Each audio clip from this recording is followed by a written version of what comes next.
नमस्ते प्यारे बच्चों, स्वागत है सभी का एएस बायोलॉजी क्लास में। और आज हम आप लोगों के लिए लेकर आए हैं क्लास 11 बायोलॉजी का सेकंड लेक्चर। लेसन चल रहा है आप लोगों का बॉडी फ्लूइड एंड सर्कुलेशन।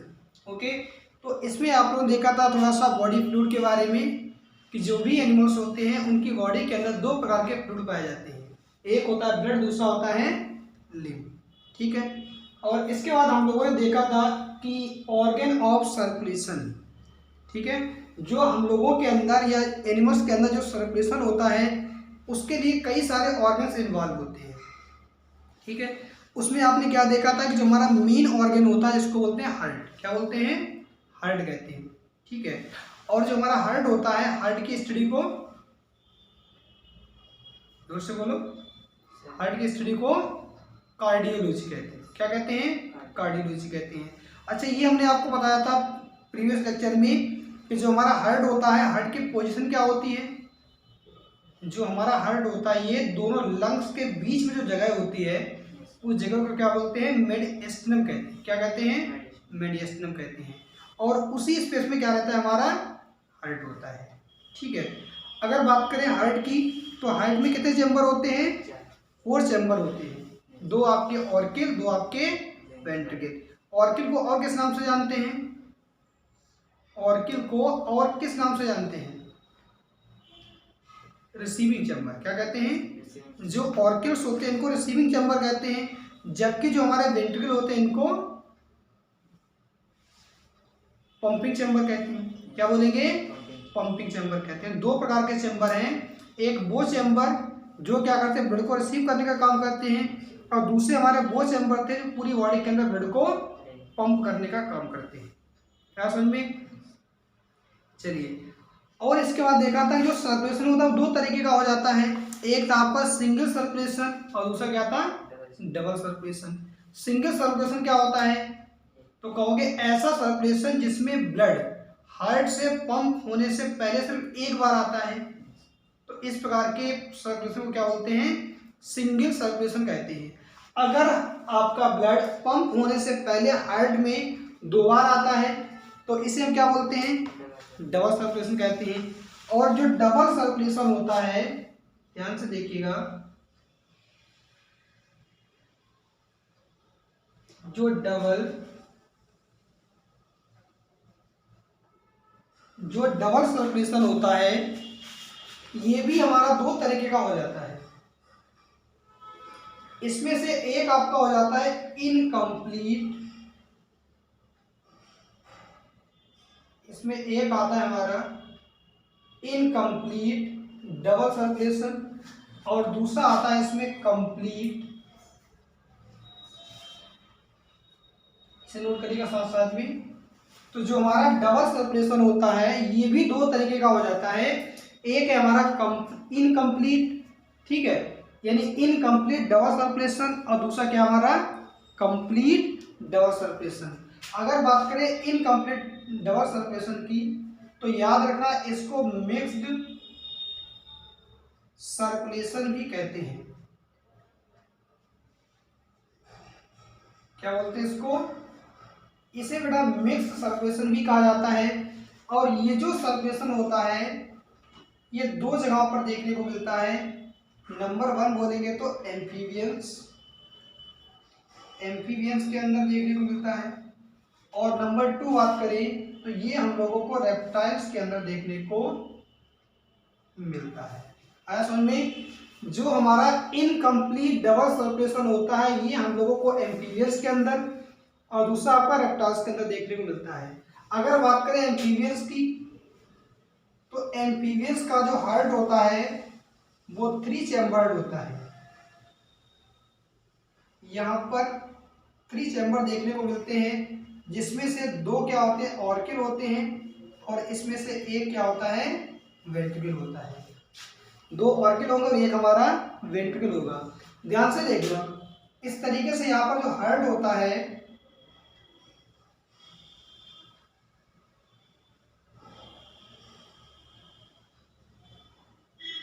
इस तरीके से, यानी ये आपका देखिए राइट ऑर्किल और ये हमारा लेफ्ट ऑर्किल, और ये क्या हो गया? आपका वेंट्रिकल हो जाएगा। यानी ऑर्किल तो दो होते हैं लेकिन वेंट्रिकल हमारा एक ही होता है।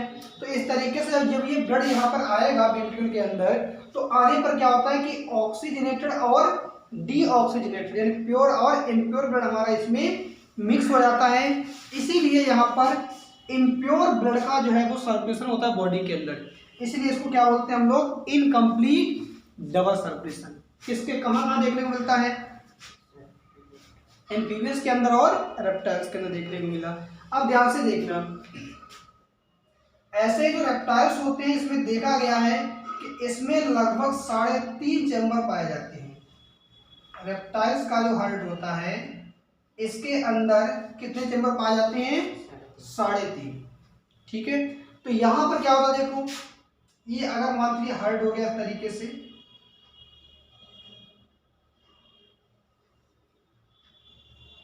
अगर ये बेटा हार्ट है यहाँ पर, तो यहां से ये क्या होंगे, अगर इसको इस तरीके से बना दें,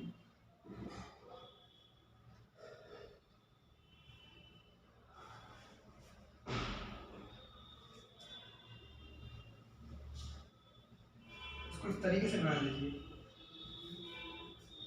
आज समझ में। दो आपके क्या होते हैं इसमें ऑर्किल, एक आपका राइट ऑर्किल और दूसरा लेफ्ट ऑर्किल। और यहां से क्या होता है कि जो एक सेप्टम बनना चालू हो जाता है, ध्यान से देखना, यहाँ पर क्या होता है, जो वेंट्रिकल होते हैं वो आपस में एक दूसरे से सेपरेट होना स्टार्ट हो जाते हैं, लेकिन ये जो वाल बनती है ये कंप्लीट नहीं बन पाती है। तो इस वजह से भी यहाँ पर भी क्या होता है, ब्लड हमारा आपस में मिक्स हो जाता है, प्योर और इम्प्योर आकर के आपस में मिल जाएगा। तो यहाँ पर से क्या होता है, ये वाल बनना यहाँ पर स्टार्ट हो जाती है। तो यहाँ पर भी कैसा होता है, इनकम्प्लीट डबल सर्कुलेशन देखने को मिलता है।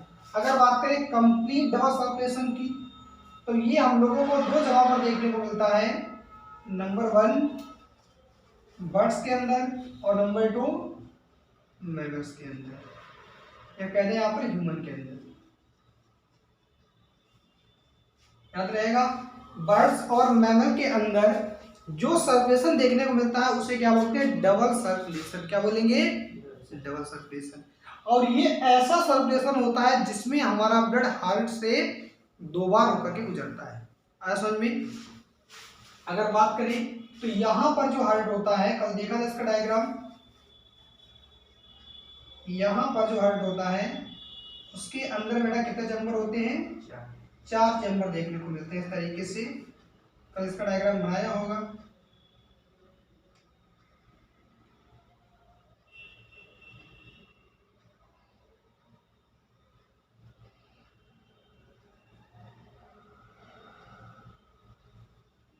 कल में इस तरीके से इसका कुछ आपने डायग्राम इसका बनाया होगा।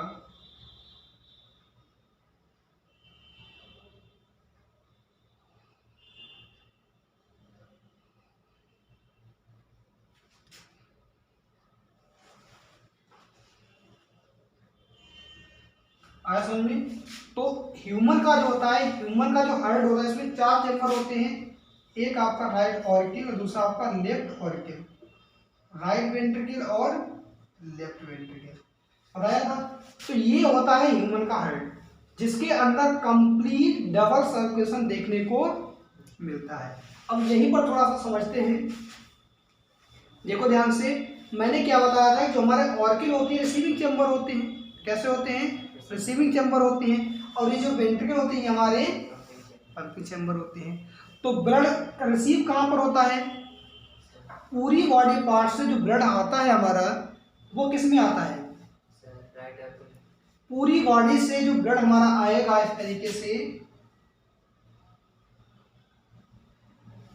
किसमें आता है, राइट ऑर्किल में। लेकिन राइट ऑर्किल से फिर ये कहाँ जाता है, राइट वेंट्रिकल के अंदर जाएगा। यहाँ पर इन दोनों के बीच में एक वाल्व लगा होता है, राइट ऑर्किल और लेफ्ट और राइट वेंट्रिकल के बीच एक वाल्व लगा होता है, और इस वाल्व को क्या बोलते हैं, ये कहलाता है ट्राइकस्पिड वाल्व कहलाता है। क्लियर है। यहाँ पर राइट ऑर्किल और लेफ्ट ऑर्किल के बीच में एक सेप्टम पाया जाता है, और इस सेप्टम को क्या बोलते हैं, इंटर ऑरिकुलर सेप्टम। इसको क्या बोलेंगे, इसको बोलते हैं इंटर ऑरिकुलर सेप्टम कहते हैं। ऐसे ध्यान से देखना, राइट वेंट्रिकल और लेफ्ट वेंट्रिकल के बीच में भी क्या होता है, सेप्टम पाया जाता है। और इस सेप्टम को क्या कहते हैं, ये कहलाएगा इंटरवेंट्रिकुलर सेप्टम। क्या बोलेंगे इसको, इंटरवेंट्रिकुलर सेप्टम कहते हैं। आया समझ में। अब ध्यान से देखना, जो हमारा लेफ्ट वेंट्रिकल होता है, यहां से एक बहुत बड़ी अयोर्टा निकलती है। क्या निकलती है, अयोर्टा निकलती है। यानी जितना भी प्योर ब्लड होता है वो पहले हमारा लेफ्ट ऑर्किल में आता है, और लेफ्ट ऑर्किल से फिर कहाँ जाता है, लेफ्ट वेंट्रिकल में। ठीक है। जैसे हमारा लेफ्ट वेंट्रिकल के अंदर आपका ब्लड आएगा ऑक्सीजनेटेड, अब यहां से क्या होती है, बहुत बड़ी अयोर्टा निकलती है। क्या निकलती है, अयोर्टा। सबसे बड़ी आर्टरी कौन सी होती है, अयोर्टा होती है। आगे चल के क्या होता है कि ये हल्की हल्की ब्रांचेज में जाकर के ये टूट जाती है इस तरीके से।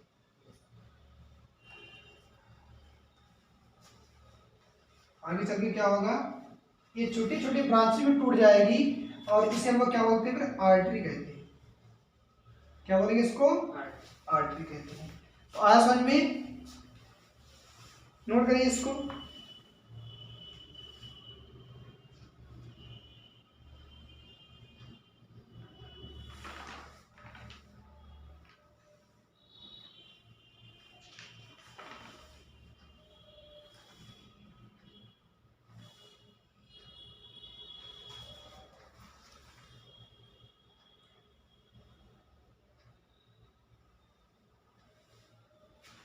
अब ध्यान से देखना इसको बेटा है।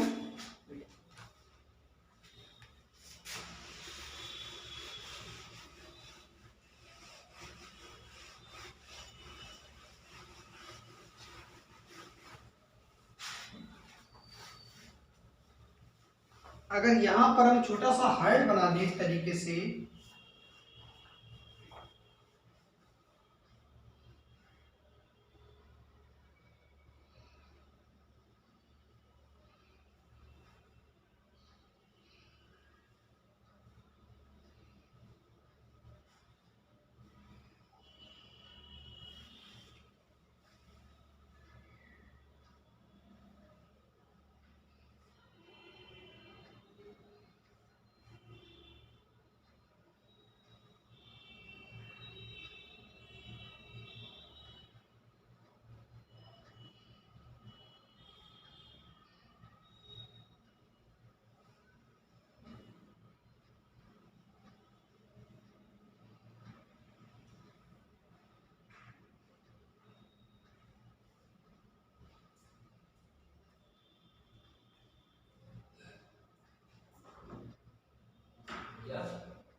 ध्यान से देखना।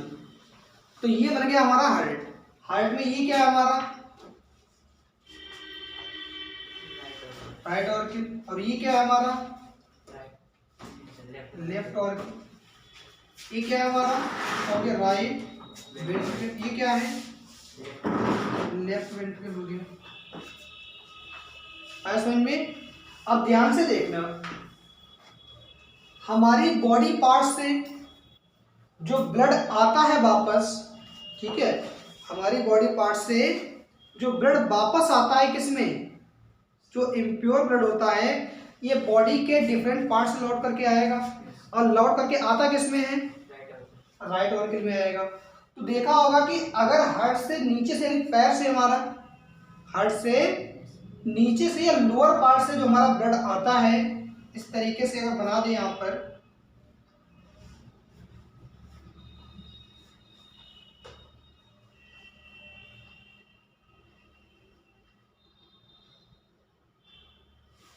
ठीक है,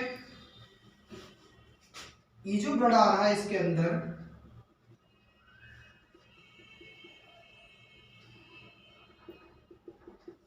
इसे क्या बोलते हैं, ये कहलाती है इंफीरियर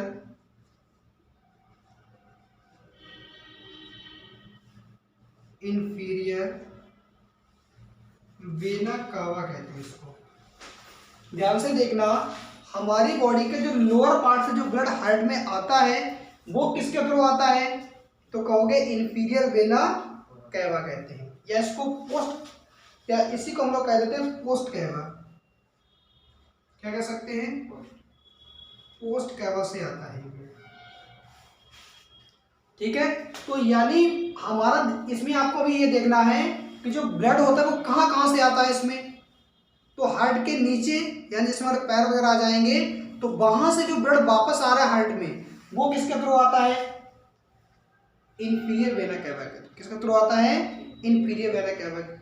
इसके अलावा जो हमारा हार्ट होता है, हार्ट के ऊपर यानी हमारी आर्म से, हमारे हेड से जो ब्लड आता है, इसको लाने के लिए इसको लाने के लिए दूसरे प्रकार की वेना कैवा होंगे इस तरीके से।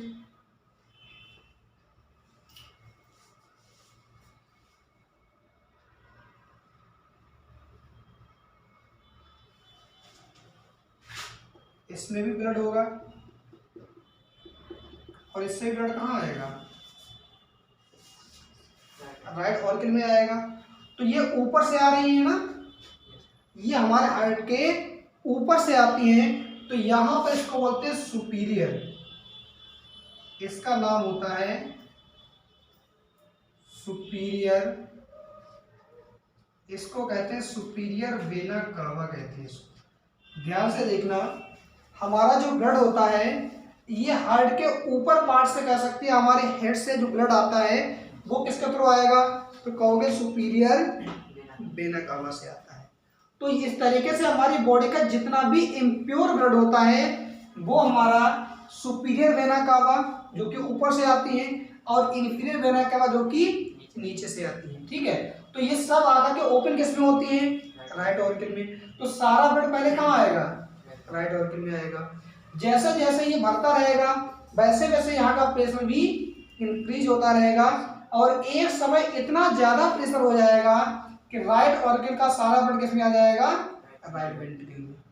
और बताया था राइट वेंट्रिकल आपका पंपिंग चेंबर होता है। अब देखना ध्यान से, यहां से जो ब्लड निकलता है इस तरीके से,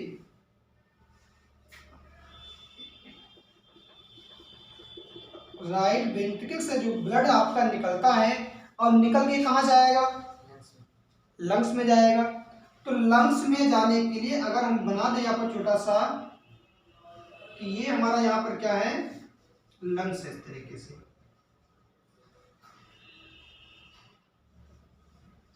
यहां पर आना है इसको।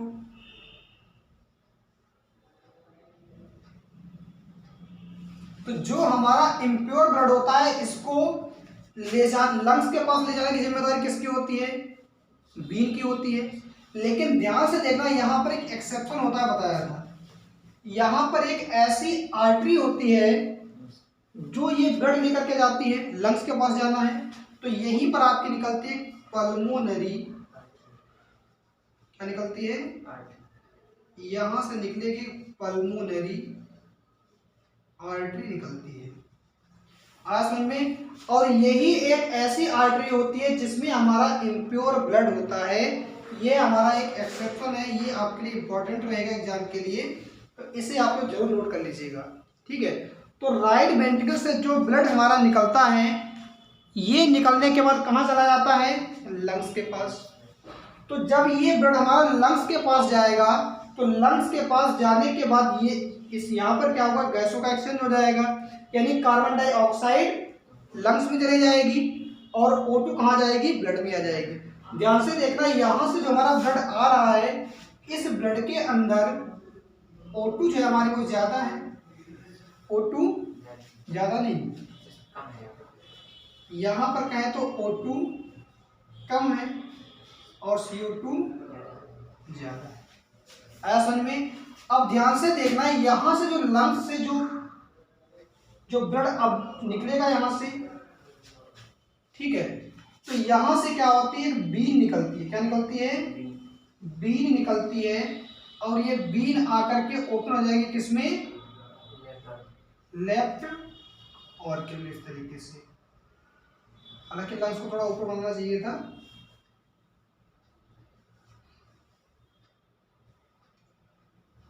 बस सिंपल डायग्राम समझाने के लिए है आपको। ठीक है, ध्यान से इसको देखिएगा।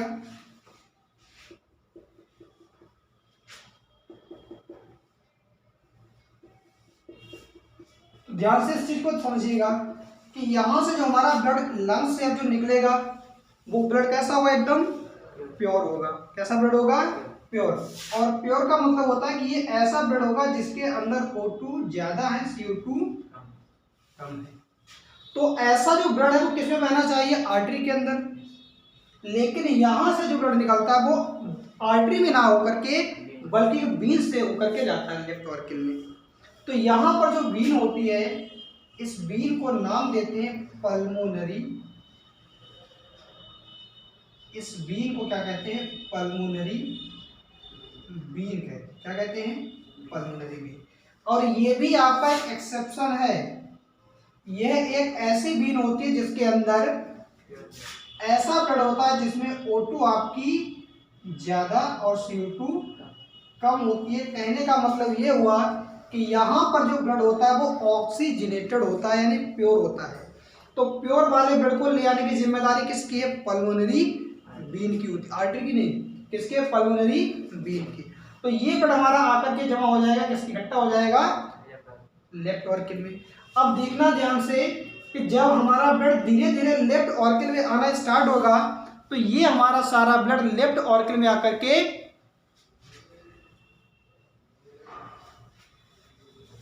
मर जाएगा। और उसके बाद में क्या होगा कि यहाँ पर एक प्रेशर क्रिएट होगा। उस प्रेशर की वजह से ये जो वाल्व यहाँ पर होगा, इस वाल्व को क्या कहते हैं, बाइकस्पिड वाल्व कहते हैं। और ये वाल्व हमारा ओपन हो जाएगा और ओपन होने के बाद जितना ब्लड इसमें भरा होगा वो सब कहाँ जाएगा, लेफ्ट वेंट्रिकल के अंदर। अब यहाँ से जो ब्लड होता है हमारा, ये कहाँ जाएगा, पूरी बॉडी तक जाता है। कहाँ जाएगा, बॉडी तक जाएगा। तो यहाँ से भी क्या निकलेगी, इस तरीके से। बॉडी पार्ट्स के लिए एक टर्म यूज करते हैं, सिस्टमेटिक। क्या यूज करते हैं, क्या वर्ड यूज करते हैं हम लोग,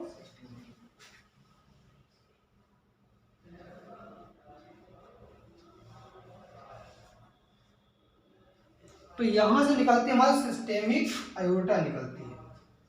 क्या बोलेंगे, सिस्टेमिक आयोटा कहते हैं। अब यही जो हमारी सिस्टेमिक आयोटा होगी ये आगे जाकर के टूट जाएगी किसमें, आर्टरी में। किसमें टूटेगी, आर्टरी में टूट जाएगी। ठीक है, और फिर क्या होगा, फिर वो आर्टरी आपकी किसमें टूटेंगी, आर्ट्रियोल्स में। आर्ट्रियोल्स फिर आपका टूटेगा कैपिलरी में। और फाइनली क्या होगा, ये ब्लड हमारा टिश्यू तक आसानी से फिर पहुंच जाएगा। तो आया समझ में। तो इस तरीके से हम लोगों का हार्ट होता है। देखा यहाँ पर किस तरीके से पूरी बॉडी के अंदर ब्लड का सर्कुलेशन होता है। आया समझ में। मिटाएं इसको, नोट कर लीजिए एक बार, इसको मिटाते हैं।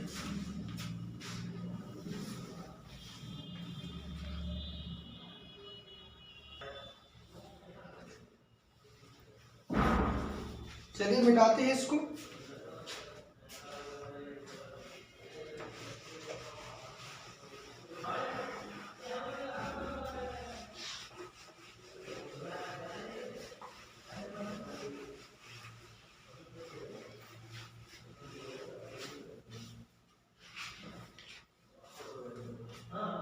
अब देखना ध्यान से,